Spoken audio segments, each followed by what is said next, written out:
باہر سے آنے والی آوازیں جیسے کسی بڑے ہجوم کی تھی جو رات کے سناٹے کو توڑ رہی تھی۔ میرے ذہن میں کئی سوالات نے جنم لیا۔ رات کے اس پہر جب ہر کوئی اپنے اپنے بستروں میں سویا ہوا ہوگا، یہ شور کہاں سے آ رہا تھا؟ میں نے سوچا شاید مجھے ممانی یا گھر کے کسی اور فرد کو بلانا چاہیے، لیکن پھر یہ خیال آیا کہ اگر شور کسی عام بات کا ہو تو ممانی مجھے ڈانٹ دیں گی کہ میں بلا وجہ پریشان کر رہی ہوں۔ کافی ہچکچاہٹ کے بعد میں نے خود ہی کمرے سے باہر نکلنے کا فیصلہ کیا۔ میرے قدم بے حد آہستگی کے ساتھ اٹھ رہے تھے اور دل تیزی سے دھڑک رہا تھا۔ جیسے ہی میں باہر نکلی میرے قدم زمین میں جم گئے۔ سامنے کا منظر ایسا تھا کہ میرے ہوش اڑ گئے۔ ہماری چھت کے ساتھ جڑی ہوئی پڑوس کی چھت پر ایک عجیب و غریب محفل کا منظر تھا۔ چھت پر بے شمار لوگ جمع تھے، لیکن یہ کوئی عام لوگ نہیں لگ رہے تھے۔ ان کی موجودگی میں ایک عجیب سا پراسرار احساس تھا۔ کچھ لوگ ایک دائرے میں گول گول گھوم رہے تھے جیسے کسی قدیم رسم کا حصہ ہوں۔ ان کے رقص میں ایک غیر معمولی ہم آہنگی اور روانی تھی، اور ان کی حرکات دلکش مگر خوفناک تھی۔ ان کی حرکات کے ساتھ چھت پر ہلکی ہلکی روشنی پھیل رہی تھی، جیسے چاندنی بھی ان کے رقص کی مداح میں نکھر گئی ہو۔ چند دوسرے لوگ بڑی بڑی تھالیاں اپنے سامنے رکھے بیٹھے تھے جن میں طرح طرح کے لذیذ کھانے رکھے تھے۔ ان کھانوں کی خوشبو اتنی زوردار تھی کہ میری ناک تک پہنچ کر مجھے بے حد بھوک کا احساس دلانے لگی۔ حالانکہ میں نے کچھ دیر پہلے ہی کھانا کھایا تھا، لیکن یہ سب کچھ اتنا غیر حقیقی لگ رہا تھا کہ میرے لیے یہ سمجھنا مشکل ہو گیا کہ یہ خواب ہے یا حقیقت۔ میں نے اپنی آنکھوں کو رگڑ کر دوبارہ دیکھا، لیکن منظر وہی تھا۔ یہ لوگ اتنے عجیب و غریب نظر آ رہے تھے کہ میرے لیے ان کی موجودگی کا کوئی مطلب بنانا ممکن ہی نہیں تھا۔ ان کے کپڑے غیر معمولی طور پر خوبصورت اور چمکدار تھے، لیکن وہ کسی جدید طرز کے نہیں لگ رہے تھے، بلکہ کسی قدیم زمانے کی جھلک دے رہے تھے۔ ان کے چہروں پر ایک عجیب قسم کی چمک تھی جو انسانوں کی چمک سے مختلف تھی، جیسے وہ کسی اور ہی دنیا کے باسی ہوں۔ میرے قدم بے ساختہ ہماری چھت کی طرف بڑھنے لگے تاکہ میں قریب سے دیکھ سکوں۔ دل میں خوف اور تجسس کا ایک طوفان برپا تھا۔ میں دھیرے دھیرے چلتی ہوئی چھت پر پہنچ گئی اور دیوار کے پیچھے چھپ کر ان لوگوں کو غور سے دیکھنے لگی۔ ہر چیز اتنی حقیقی اور دلکش تھی کہ مجھے اپنی آنکھوں پر یقین نہیں آ رہا تھا۔ ان کے درمیان بیٹھا ایک شخص جو شاید ان کا سربراہ لگ رہا تھا سب سے زیادہ عجیب تھا۔ اس کے چہرے پر وقار اور رعب تھا، اور وہ اپنی تھالی سے کچھ کھانے کے بجائے مسلسل دوسروں کو اشارے کر رہا تھا۔ ایسا لگتا تھا جیسے وہ اس محفل کی قیادت کر رہا ہو۔ میرا نام سلمہ ہے اور میرا تعلق ایک انتہائی غریب اور بے سہارا گھرانے سے تھا۔ زندگی کے ابتدائی دنوں سے ہی حالات نے مجھ پر اپنی سختی کا نشان چھوڑ دیا تھا۔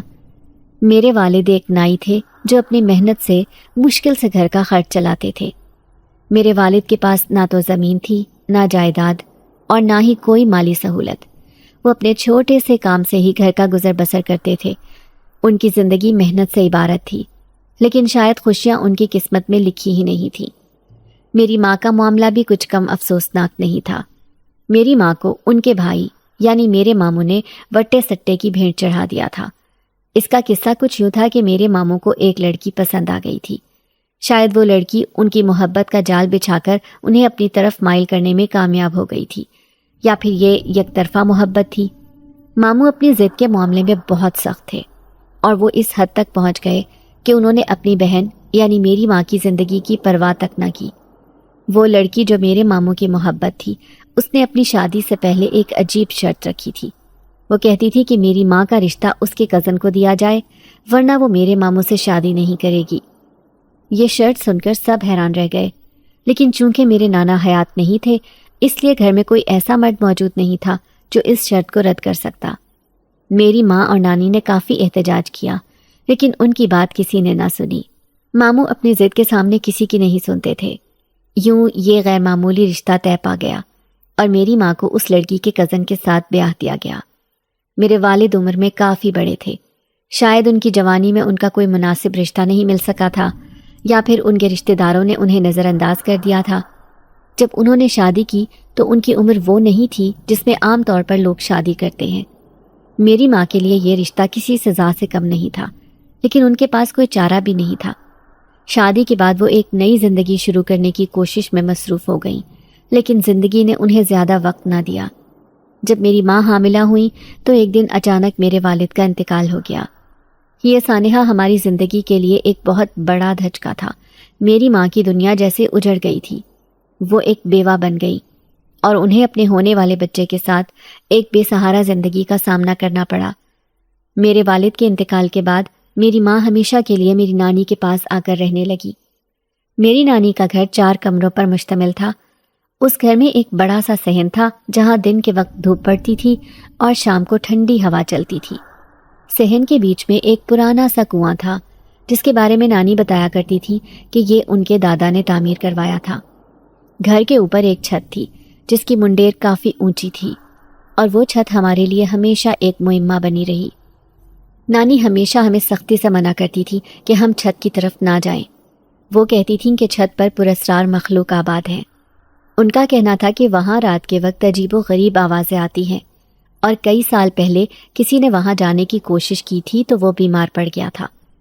ان کہانیوں سے میرا دل بچپن سے ہی خوف سے بھر گیا تھا، لیکن میری نانی کہتی تھیں کہ یہ گھر ان کے والد نے میرے نانا کے لیے تعمیر کروایا تھا اور تب سے ہماری فیملی یہاں رہ رہی ہے۔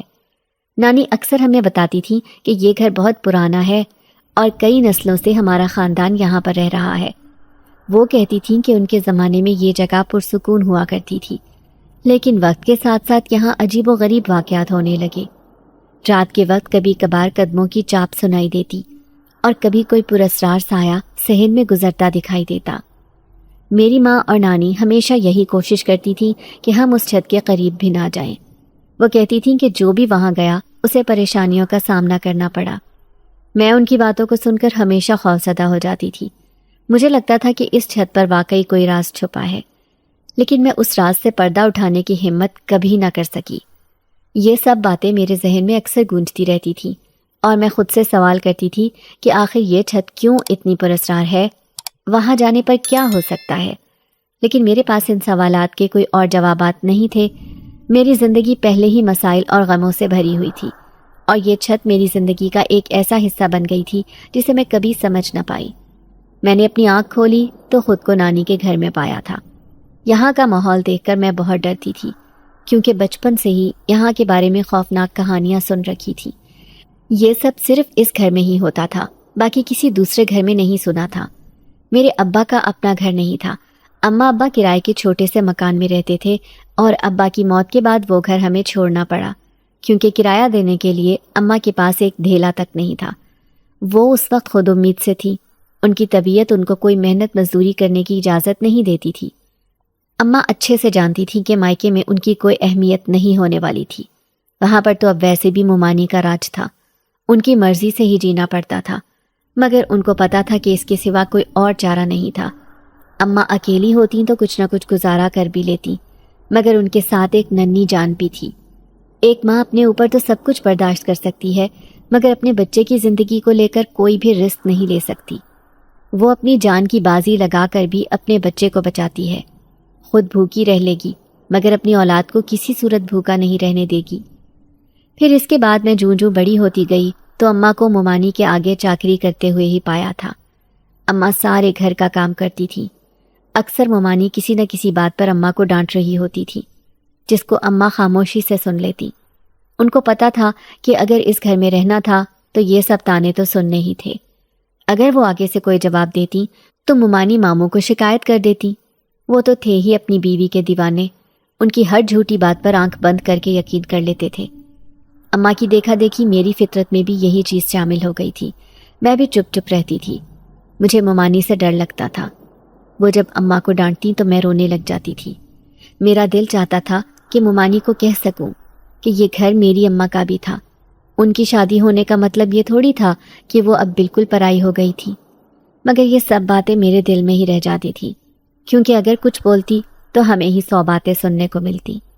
میں نانی سے پوچھتی تھی کہ آخر یہ پراسرار مخلوق اس گھر میں ہی کیوں تھی، ایسی کیا وجہ تھی جو وہ ادھر تھی، تو وہ چپ ہو جاتی۔ مجھے ان کی خاموشی بہت کھلتی تھی کہ آخر کیوں ایسا تھا۔ پھر جب ایک دن اماں بھی خاموشی سے مجھے چھوڑ کر چلی گئی تو میں بہت روئی کیونکہ اب ممانی نے اپنا سارا غصہ میرے اوپر نکالنا شروع کر دیا تھا۔ ان کی ایک بیٹی تھی جس کا نام ردا تھا۔ وہ میری ہی ہم عمر تھی مگر اس کی شادی وقت پر ہو گئی تھی، جبکہ اماں کے پاس میری شادی پر خرچے کے لیے ایک تھیلا نہیں تھا۔ ممانی نے ہمیں یہاں رہنے کی اجازت دے دی تھی، یہی غنیمت تھی۔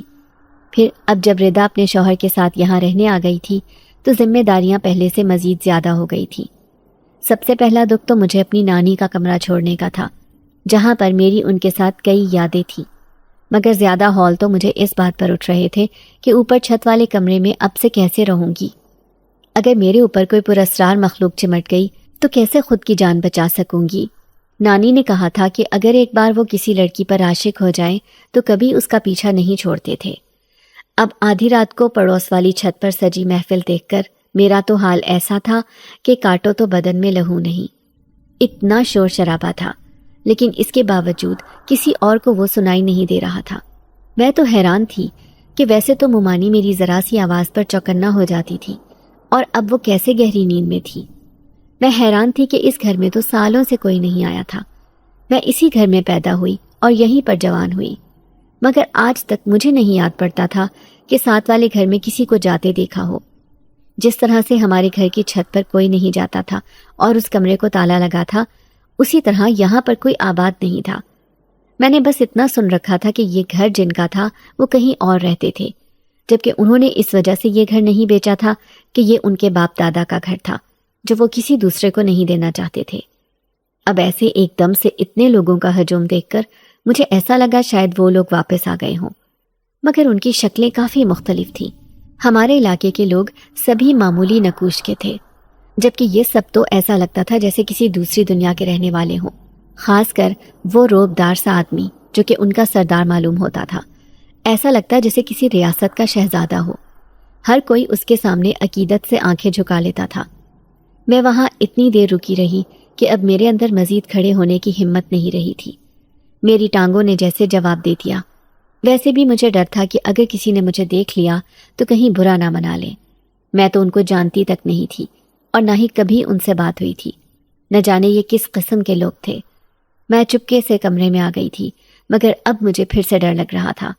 کتنی مشکلوں سے تو اس پراسرار کمرے میں نیند آئی تھی۔ اب تو بھوک کا احساس بھی ہو رہا تھا، کیونکہ اس لذیذ کھانے نے میرے اندر کھانے کی طلب پیدا کر دی تھی۔ میں آہستہ سے اٹھی، کیونکہ ممانی تو سو گئی ہوں گی۔ اب کچن کی طرف جانے ہی لگی تھی کہ وہاں سے کسی کو نکلتے دیکھا۔ میں نے غور کیا تو وہ ردا کا شوہر تھا، جو کہ شاید پانی لینے آیا تھا۔ میں وہاں سے واپس کمرے میں جانے کے لیے مڑی، کیونکہ اس کی نظریں مجھے کچھ ٹھیک نہیں لگتی تھیں۔ جب سے وہ لوگ آئے تھے تو وہ اپنی ایکس رے کرتی نظروں سے مجھے گھورتا رہا تھا، لیکن میری بدقسمتی تھی کہ اس نے مجھے دیکھ لیا تھا اور فوراً سے آواز دے کر کہا، ارے آپ اس وقت جاگ رہی ہیں؟ کوئی کام تھا کیا، یا پھر کچھ چاہیے تھا؟ میں تو اس کے سوال سن کر پریشان ہو گئی تھی کہ اگر اس کی آواز کی کسی کو بھنک لگ گئی تو اس کا تو کچھ نہیں جانے والا تھا، الٹا میرے لیے ہزاروں مسائل کھڑے ہو جاتے۔ ردا تو ویسے بھی سائے کی طرح اپنے شوہر کے ساتھ ساتھ رہتی تھی تاکہ اس کے شوہر پر کوئی دوسری لڑکی ڈورے نہ ڈالے۔ اب جب اس کو رات کی تنہائی میں میرے ساتھ کھڑا دیکھ لیا تو میری چمڑی ادھیڑ کر رکھ دیتی، کیونکہ وہ تو اپنے شوہر پر کسی دوسری لڑکی کا سایہ بھی برداشت نہیں کر سکتی تھی۔ میں نے اس سے کہا کہ نہیں، میں بس پانی پینے آئی تھی، آپ آرام سے جا کر سو جائیں، مگر وہ تو حد سے زیادہ ڈھیٹ تھا۔ بجائے کمرے میں جانے کے میرے پیچھے کچن میں ہی آ گیا تھا اور کہنے لگا کہ آپ اتنی خاموش رہتی ہیں، باقی سب کی طرح باتیں کیا کرے، میرے ساتھ بھی آپ نے کوئی خاص بات نہیں کی۔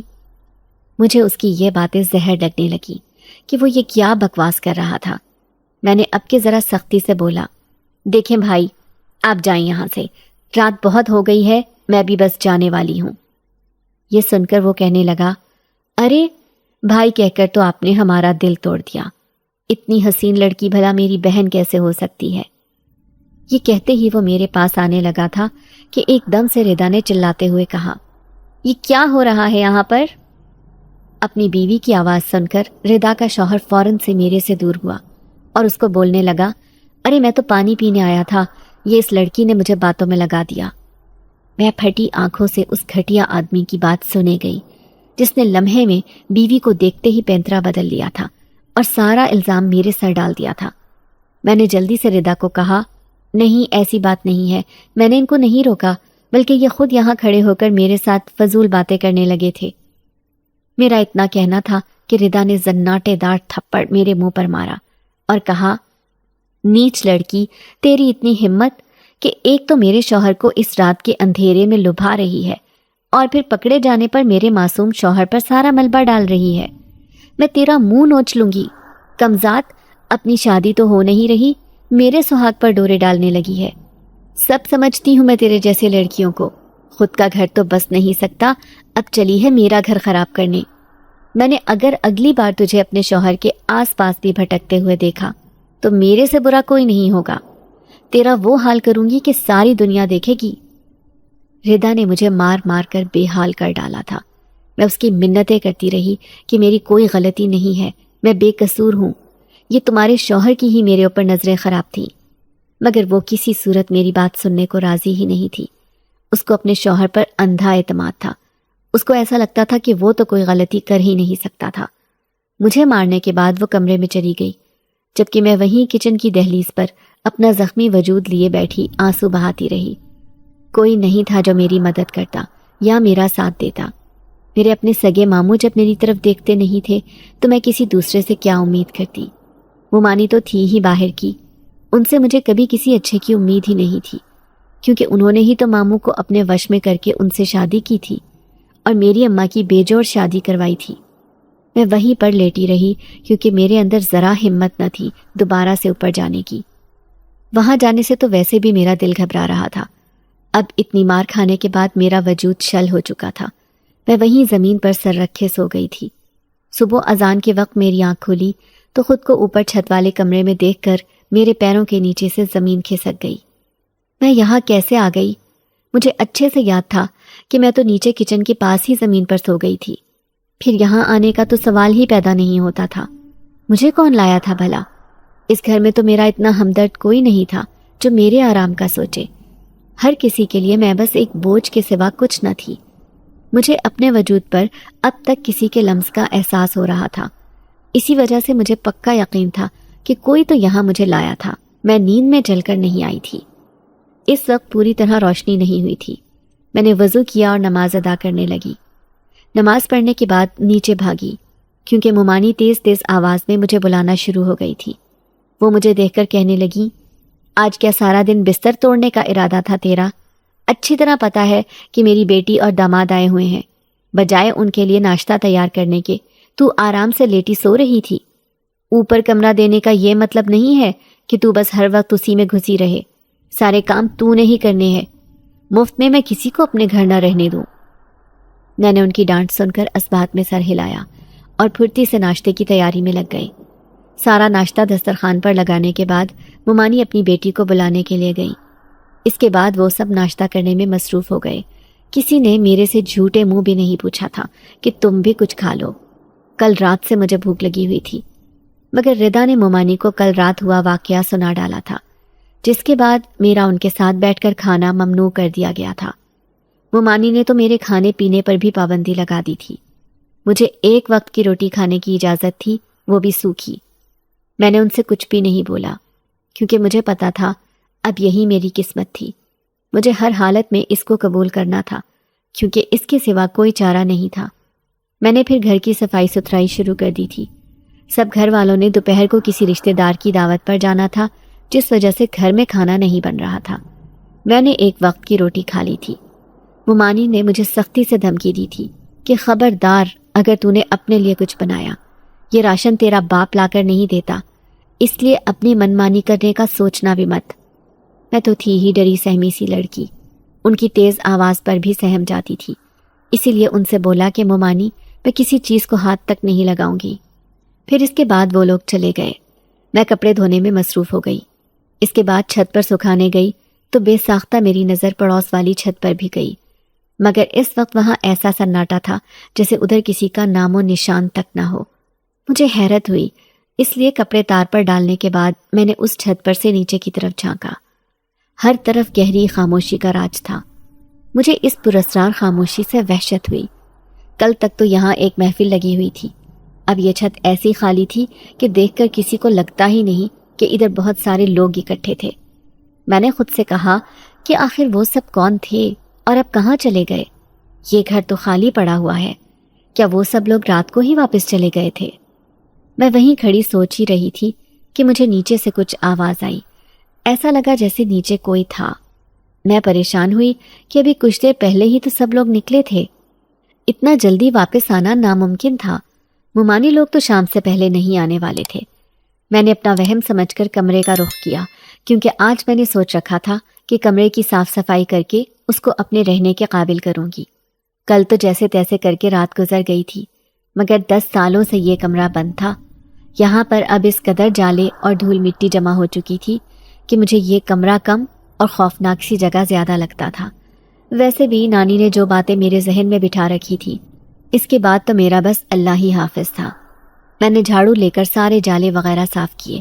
اس کے بعد جتنا بھی پرانا سامان تھا اس کو گھسیٹ کر ایک طرف کیا اور اپنے لیے ایک طرف گدا بچھا لیا تھا۔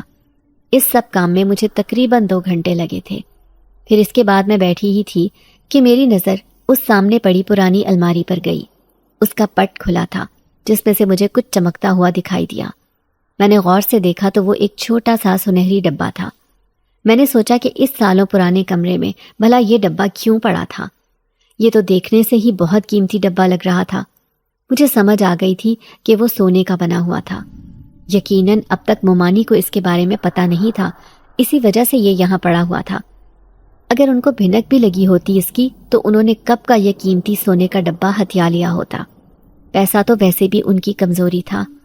میں نے اللہ کا نام لے کر وہ ڈبہ کھولا تو آنکھیں کھلی کی کھلی رہ گئیں، کیونکہ اس ڈبے میں ایک سرخ رنگ کے پتھر والی انگوٹھی تھی۔ وہ انگوٹھی دیکھ کر صاف لگتا تھا کہ وہ لاکھوں روپے کی مالیت کی تھی۔ اتنی خوبصورت انگوٹھی تو کبھی زندگی میں نے نہیں دیکھی تھی۔ یہ آج کل کے دور کی نہیں تھی، بلکہ کسی قدیم وقتوں کی معلوم ہو رہی تھی۔ میں تو اس کی خوبصورتی میں کھو گئی تھی۔ پھر جلدی سے اس کو ڈبے میں رکھا کہ کہیں کوئی دیکھ نہ لے۔ میں نے اس ڈبے کو دوبارہ سے اس الماری کے کونے میں چھپا لیا تھا۔ مجھے پتا تھا یہاں پر کسی نے نہیں آنا، کیونکہ ہر کوئی اوپر آنے سے ڈرتا تھا۔ سب کو اپنی جان کی پرواہ تھی سوائے میری جان کے۔ ان کو گھنٹہ فرق نہیں پڑتا تھا کہ میں زندہ رہتی ہوں یا مرتی ہوں۔ ان کی بلا سے میں کل کی مرتی آج مر جاتی۔ میں نے سب اپنے رب پر چھوڑ دیا تھا، کیونکہ وہی ہر چیز کا مالک ہے۔ تمام طاقت اسی کے پاس ہے۔ اس نے ہی مجھے بھی بنایا ہے اور جنات کو بھی۔ اس کے حکم کے بغیر تو ہم سانس تک نہیں لے سکتے۔ وہی میری حفاظت بھی کرے گا۔ ویسے بھی میری نانی کہا کرتی تھی کہ جس کا کوئی نہیں ہوتا اس کا اللہ ہوتا ہے۔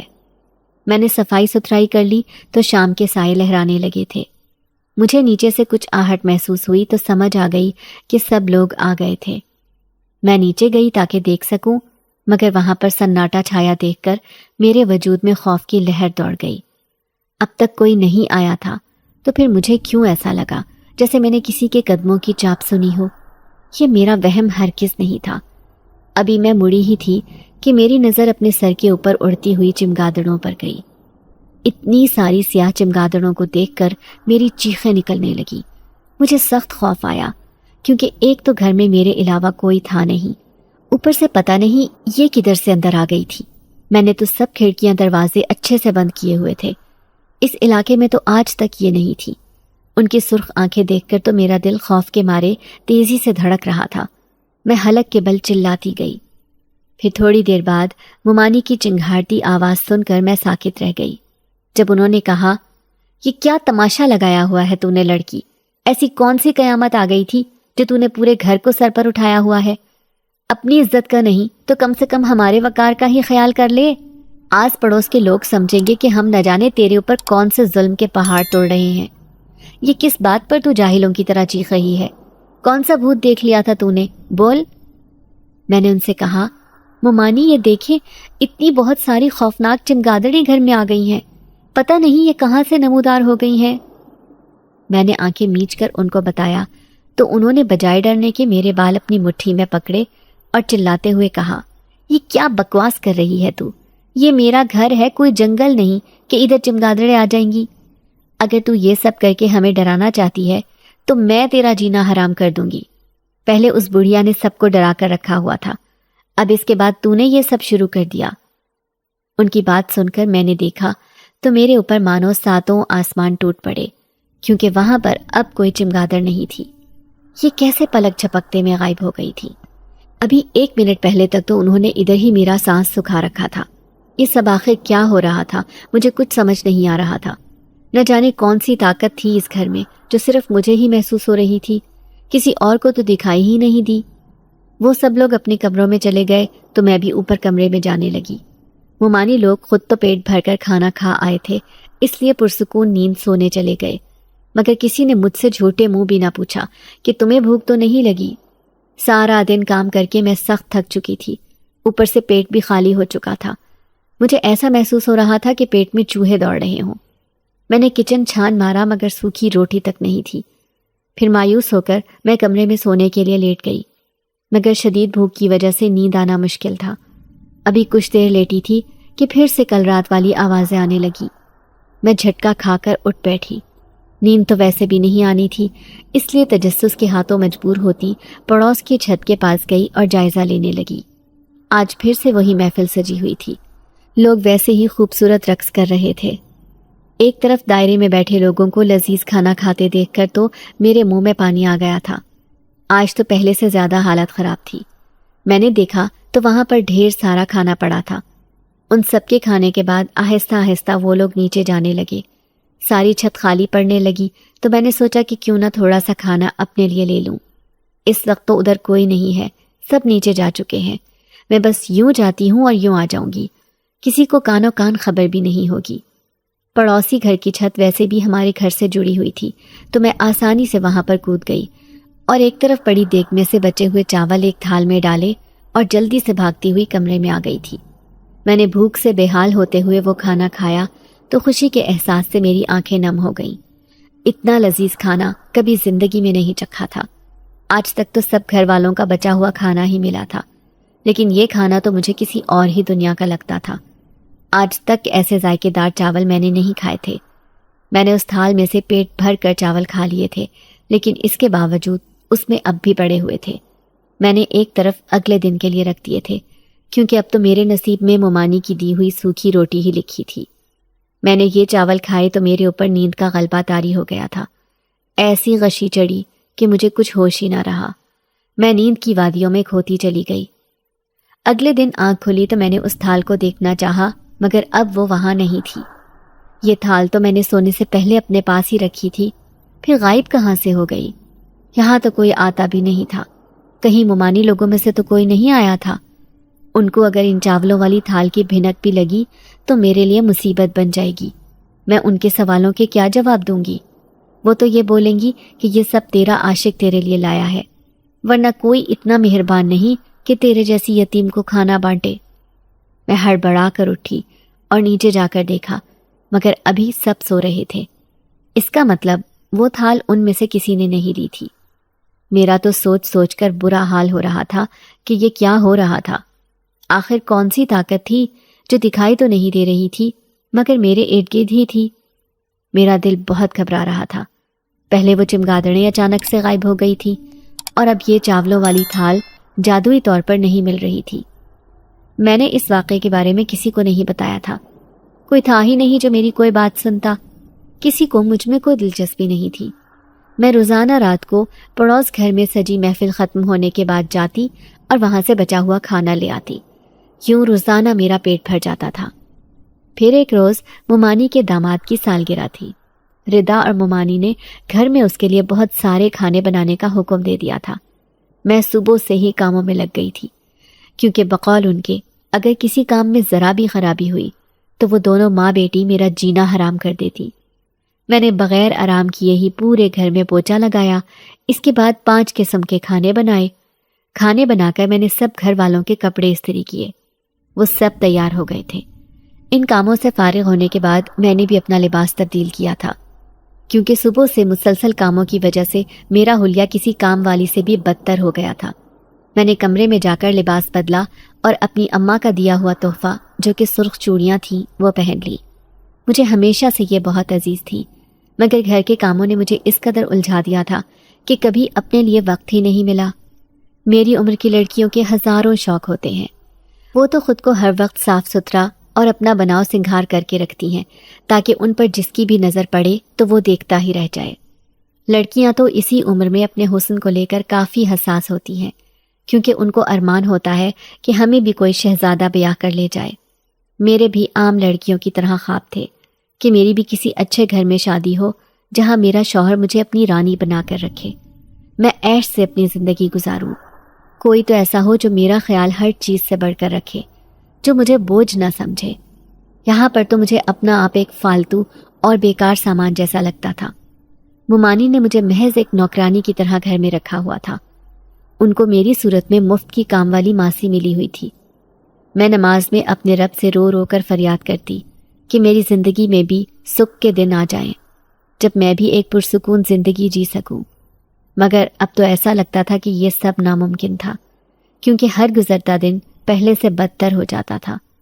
میں سوچتی تھی کہ شاید کسی دن یہ لوگ مجھے اس گھر کے فرد کی طرح سمجھیں گے، مگر یہ میری بے وقوفی ہوتی تھی، کیونکہ یہ لوگ انسان نہیں تھے، ان کے پاس دل نہیں پتھر تھے۔ ان سے زیادہ خود غرض لوگ میں نے کہیں نہیں دیکھے تھے۔ ان کو میرے کسی احسان کی کوئی پرواہ نہیں تھی۔ میں نے اتنے سال ان لوگوں کی خدمت کی، اس کے صلے میں مجھے ہر بار ہی دھتکار ہی ملی تھی۔ میں اپنے ہاتھوں میں پہنی سرخ چوڑیوں کو دیکھتی اداسی سے مسکرا دی۔ پھر میں نیچے گئی تو سب کھانے میں مصروف تھے۔ ان کو آپس میں خوش دیکھ کر میری آنکھوں میں آنسو آ گئے تھے۔ کسی کو یہ خیال غلطی سے بھی نہیں آیا کہ مجھے جھوٹے منہ ہی اپنے ساتھ بیٹھنے کو کہہ دیتے۔ میں نے اتنی تیاری کی، ان سب کے لیے ڈھیر سارے لذیذ کھانے پکائے، مگر وہ سب آپس میں ہی مصروف تھے۔ میں وہاں سے واپس اوپر آ گئی۔ رات ہو گئی تھی۔ پڑوس گھر سے شور کی آواز سنائی دی تو میں ادھر گئی اور محفل ختم ہوتے کھانا لینے گئی۔ مگر آج اچانک سے مجھے اپنے وجود پر کسی کی نظروں کی تپش محسوس ہوئی۔ میں نے ایک جھٹکے سے سر اٹھا کر دیکھا تو میرا چہرہ لٹھے کی مانند سفید پڑ گیا۔ میں تھر تھر کانپنے لگی، کیونکہ سامنے ہی وہ سردار کھڑا مجھے اپنی سرخ آنکھوں سے گھور رہا تھا۔ اس کی نظریں میری کلائیوں میں پہنی سرخ چوڑیوں پر تھیں، جن کی کھنکتی آواز اس خاموشی میں پھیل رہی تھی۔ اس آدمی نے میرے ہاتھ میں تھال دیکھی تو پوچھا، آپ کون ہیں اور یہاں کیسے آئیں؟ میں نے ڈرتے ہوئے اس کو بتایا کہ میں یہ ساتھ والے گھر سے آئی ہوں، مجھے بھوک لگی تھی، کھانے کو کچھ نہیں تھا تو یہ بچا ہوا تھوڑا سا کھانا لینے آئی تھی۔ اس آدمی نے مجھے ایسے کانپتے ہوئے دیکھا تو کہا، اس میں اتنا گھبرانے کی کیا ضرورت ہے، آپ جتنے مرضی چاول لے جائیں، یہاں پر کسی کو روک ٹوک نہیں ہوتی۔ میں نے اس کا شکریہ ادا کیا اور وہ تھال لیتی اپنے گھر آ گئی۔ پھر میں کمرے میں کھانا کھانے ہی لگی تھی کہ اچانک سے باہر سے قدموں کی آہٹ ہوئی۔ میں ڈر گئی کہ کون آیا تھا، مگر ایک دم سے ردا کے شوہر کو کھڑا دیکھ کر میرا سانس خشک ہو گیا۔ وہ مجھے خباثت سے دیکھتا ہوا اندر آیا اور کہنے لگا، ارے تم نے تو مجھے سالگرہ پر مبارکباد ہی نہیں دی اور نہ ہی کوئی تحفہ دیا، تو میں خود تم سے ملنے آ گیا۔ تم تو آج کافی خوبصورت لگ رہی ہو، یہ چوڑیاں پہن کر، اور یہ کھانا کہاں سے آیا ہے؟ میں نے اس کو کہا کہ بھائی آپ نیچے چلے جائیں ورنہ میں شور مچا دوں گی۔ وہ میرے سختی سے بولنے پر ایک دم سے اپنے اصلی روپ میں آیا اور کہنے لگا، ارے واہ، مجھے نیچے بھیج رہی ہو تاکہ اپنے عاشق کا لایا ہوا کھانا آرام سے کھا سکو۔ اب سمجھ آیا، یہ اتنا سج سنور کر اسی لیے بیٹھی ہو کیونکہ تمہارا یار تم سے ملنے آیا تھا، تبھی تو تم ایسے سب سے چھپ کر اوپر کمرے میں بیٹھی ہو، اپنا منہ کالا کر کے اب یہاں میرے سامنے شریف بنتی ہو۔ میں نے ان کو غصے سے کہا کہ فضول بکواس بند کریں، میں اگر کچھ بولتی نہیں تو اس کا یہ مطلب نہیں کہ آپ کا جو جی چاہے گا وہ میرے خلاف بولیں گے۔ ہر کسی کو اپنی طرح گھٹیا سمجھا ہوا ہے آپ نے کہ شادی شدہ ہوتے ہوئے بھی دوسری لڑکیوں پر گندی نظر ہے۔ ارے میں نے تو کبھی کسی آدمی کی طرف آنکھ اٹھا کر نہیں دیکھا۔ میری بات کے جواب میں وہ مکروہ کہے لگا کر ہنسنے لگا تھا۔ مجھے اس کی ہنسی سے گھن آئی۔ وہ کہنے لگا، میں سب جانتا ہوں تم جیسی لڑکیوں کو، آج تیرا پول سب کے سامنے کھولوں گا۔ میرے سامنے زبان چلانے کا نتیجہ تجھے بہت مہنگا پڑے گا، ابھی تجھے تیری اوقات بتاتا ہوں۔ پھر اس کے بعد اس نے سب کو جھوٹ بولا کہ اس نے مجھے رنگے ہاتھوں میرے عاشق کے ساتھ پکڑا تھا، وہ میرے لیے کھانے لایا تھا۔ یہ سب سن کر ممانی نے مجھے دھکے دے کر گھر سے باہر نکال دیا تھا، یہ کہہ کر کہ میں تیرے جیسی آوارہ کو اپنے گھر نہیں رہنے دوں گی۔ انہوں نے اپنے داماد کے آگے اچھا بننے کی خاطر یہ تک نہ سوچا کہ میں آدھی رات کو کہاں جاؤں گی۔ میں وہیں سڑک پر روتی ہوئی بیٹھ گئی تھی۔ کچھ دیر بعد مجھے اپنے پیچھے کسی کی موجودگی محسوس ہوئی تو دیکھا کہ وہی سردار اپنے گھر کے باہر کھڑا تھا۔ اس نے مجھے کہا کہ آپ میرے ساتھ آئیں۔ میں اس کے ساتھ اس پڑوس والے گھر جانے سے گھبرائی تو اس نے کہا کہ بے فکر رہیں، میں سب جانتا ہوں کہ آپ کے ساتھ کیا کچھ ہوا ہے، میرا بھروسہ رکھیں، آپ کی مدد کروں گا۔ میں اس پر یقین کرتی اس گھر میں گئی اور اس سے پوچھا کہ آپ کون ہیں اور میری مدد کیوں کر رہے ہیں؟ تو اس آدمی نے بولا کہ میں ایک جن ذات شہزادہ ہوں جو کہ سالوں سے اس گھر میں رہتا ہوں، مگر میری کچھ طاقتیں ان کالے سایوں نے اپنی قید میں کر رکھی ہیں۔ میں ان کا مقابلہ تبھی کر سکتا ہوں جب مجھے وہ جناتی انگوٹھی مل جائے۔ میں پھٹی آنکھوں سے اس کی بات سنے گئی۔ اس نے کہا کہ میں جانتا ہوں وہ انگوٹھی آپ کے کمرے میں ہے، آپ اگر مجھے وہ لا دیں تو میں ہمیشہ آپ کا احسان مند رہوں گا۔